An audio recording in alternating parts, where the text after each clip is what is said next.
Je te donne mon meilleur itinéraire pour visiter la Chine. Voici un parcours qui commence à Shanghai et qui se termine à Beijing, à Pékin, la capitale. Let's go!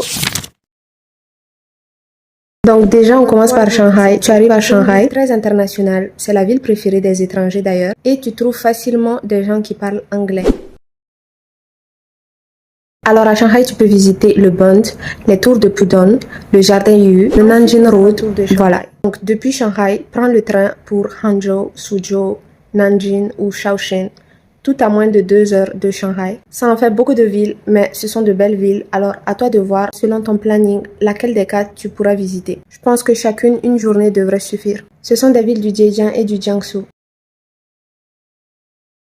On y trouve des jardins impériaux, traditionnels, magnifique. Des canons anciens, des paysages paisibles, typiquement chinois. Maintenant, direction le sud. 6 heures de train, 2 heures de vol en direction de Guilin et Yanshuo dans le Guangxi. Guilin et Yanshuo sont les cartes postales vivantes de la Chine. Là-bas, tu peux visiter les montagnes karstiques, la rivière Li, les collines Xiangong, la rivière Yulong.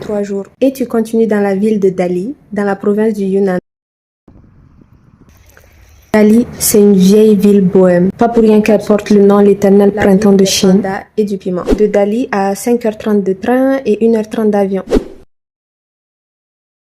Visite le centre des pandas géants, le temple Wuhou, la rue Jinli et goûte au fameux hot pot du Sichuan. On a Chongqing, la ville la plus immense et futuriste. Là-bas, c'est l'ambiance cyberpunk, lumière partout, néon. Montagnes, collines, c'est une ville vraiment dynamique. Le paradis du hot pot. Le parc de Wulong, classé à l'UNESCO. C'est un parc naturel spectaculaire. Film historique chinois, les Xianxia. Ensuite, depuis Chongqing, tu prends 5 heures de train pour te rendre à Zhangjiajie, dans la province du Hunan.